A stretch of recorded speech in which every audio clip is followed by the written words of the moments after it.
Salam sejahtera, saya Everest Tinggal, seorang pelajar dari Universiti Malaysia Sarawak. Hari ini saya akan membentangkan tajuk kertas kajian saya iaitu Hala 7, Platform Penerimaan Muzik Digital dan kesannya terhadap isu cetak rompak dalam industri muzik IBAN. Sedikit pengenalan, industri muzik IBAN berpotensi menjadi satu industri sosioekonomi yang kukuh di Sarawak. Ia terbukti dengan wujudnya program anugerah juara lagu yang pertama iaitu Anugerah Muzik Dayak pada tahun 2000. Industri muzik IBAN telah mula berkembang pada tahun 1950-an dengan penubuhan stesen radio yang pertama iaitu Radio Sarawak.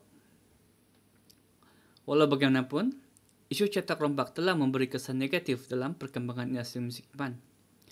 Pengedaran dan penjualan muzik secara tidak sah berbentuk cakra padat dan sebagainya menyebabkan syarikat rakaman dan artis IBAN menghadapi kerugian yang amat besar. Ini menyebabkan syarikat rakaman tutup dan penggiat seni tidak akan mempunyai pelangan dana untuk terus aktif berkarya dalam industri muzik. Penerimaan muzik digital seperti YouTube, Apple Music, Spotify, dan sebagainya merupakan platform penerimaan muzik secara atas talian. Platform ini menawarkan langganan akses muzik secara bulanan atau percuma tertakluk terhadap terma dan syarat platform tersebut. Penerbit atau artis yang mengedar muzik melalui platform ini akan mendapat hasil pulangan royalti bergantung terhadap jumlah lagu yang telah diakses. Dengan kecanggihan teknologi internet pada masa ini, penerimaan muzik dengan platform tersebut dapat membantu dalam membendung isu cetak rompak dalam industri muzik IBAN. Permasalahan kajian, menurut Keratan Akhbar yang dipetik dari utusan Borneo, Anderson Ngalai mengatakan industri muzik IBAN telah mati akibat isu cetak rompak yang berleluasa.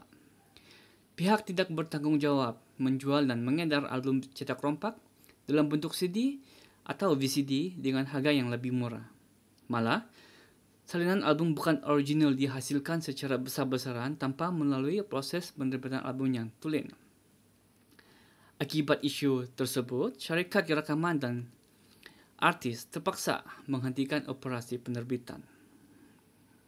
Ini menyebabkan artis tidak mendapat pulangan yang sewenangnya bagi membiayai proses kos-kos produksi muzik dalam industri muzik IBAN.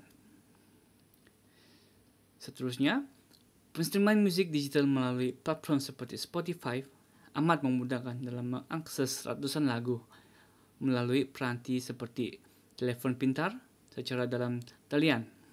Namun, kaedah ini juga berdasarkan kepada akses terhadap aktiviti cetak rompak melalui aktiviti muat turun secara haram. Objektif, matlamat kajian ini dijalankan bagi mendapat sumber maklumat berasaskan perkembangan industri muzik IBAN pada masa ini, khususnya tindakan dan cabaran penggiat seni dalam melindungi hasil karya atau album-album mereka daripada ancaman cetak rompak. Maklumat ini penting bagi melihat saranan efektif dalam memerangi aktiviti cetak rompak. Selain itu, kajian ini juga dijalankan bagi melihat sejauh mana kelebihan platform penerimaan muzik digital dapat diterapkan sebagai platform pengedaran muzik IBAN pada masa ini. Dalam pada itu, sumber maklumat amat penting bagi mengungkai aspek kelebihan dan kelemahan penerapan platform penerimaan ini dalam memerangi isu cetak rompak dalam industri muzik IBAN pada masa ini dan masa akan datang. Metodologi kajian ini akan menggunakan kaedah kualitatif dalam mendapatkan sumber data primer dan sekunder. Kaedah ini dapat mengungkai masalah-masalah subjektif yang dihadapi oleh penggiat seni, khususnya artis dan penerbit, terhadap isu cetak rompak dalam industri muzik IBAN.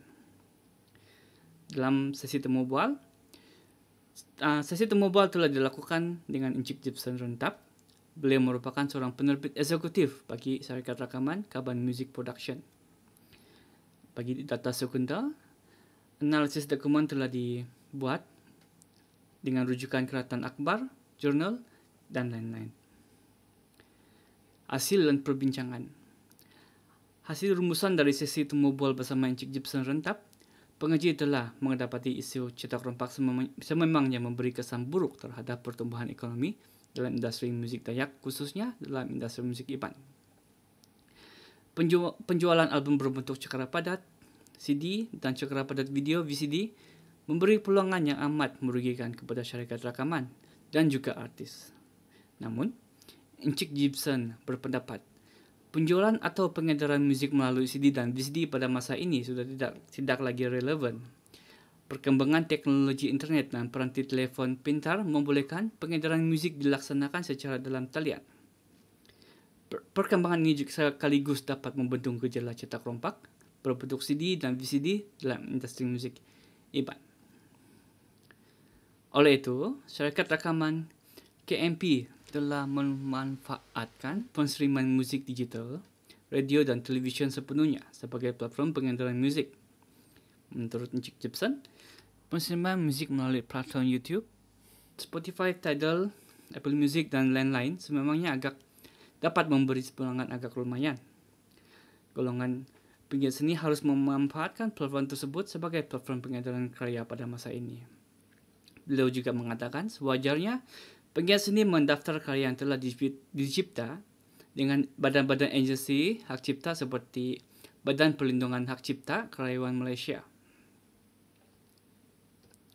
Menurut Keratan Akhbar dari Utusan Borneo yang ditulis oleh Zakios, sebelum gejala cetak rompak wujud, syarikat penerbit, rekaman, dan artis mampu mendapat keuntungan yang lumayan. Keuntungan tersebut adalah hasil daripada penjualan album dari 20,000 unit sehingga 100,000 unit berbentuk CD dan VCD. Isu cetak rombak tidak boleh diambil mudah dan harus dipandang serius.